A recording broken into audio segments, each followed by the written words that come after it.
ఏపీలో జరిగిన కేబినెట్ సమావేశంలో ముఖ్యమంత్రి చంద్రబాబు మంత్రులకు సీరియస్ హెచ్చరికలు చేసినా వారు పట్టించుకోవడం లేదు.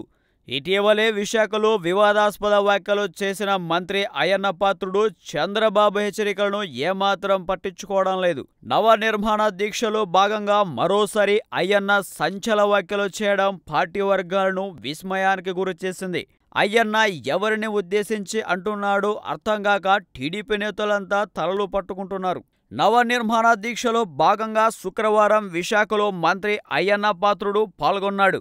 విశాఖలో భూదందాలకు పాల్పడుతుంది బయట నుంచి వచ్చిన వ్యక్తులే అని అయ్యన్న మరోసారి నోరు జారారు. కొందరు బయట నుంచి వచ్చి విశాఖలో భూములు కబ్జా చేస్తున్న అధికారులు, రాజకీయ నేతలు వారికి వత్తాసు పలుకుతున్నారన్నాడు.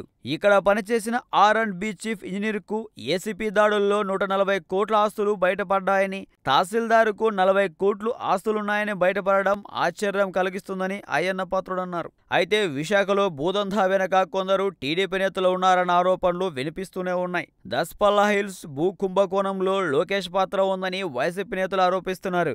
అయితే ఇప్పుడు అయ్యన్న బయట నుంచి వచ్చిన వాళ్లే విశాఖలో భూదందాకు పాల్పడుతున్నారనడం ఎవరిని ఉద్దేశించన్నది కనుగొనే పనిలో పడ్డారు టీడీపీ నేతలు. మొత్తం మీద మరోసారి అయ్యన్న నోటిదులతో టీడీపీని ఇరకడంలో పడేశాడు అన్నది టీడీపీ నేతలు చర్చించుకుంటున్నారు.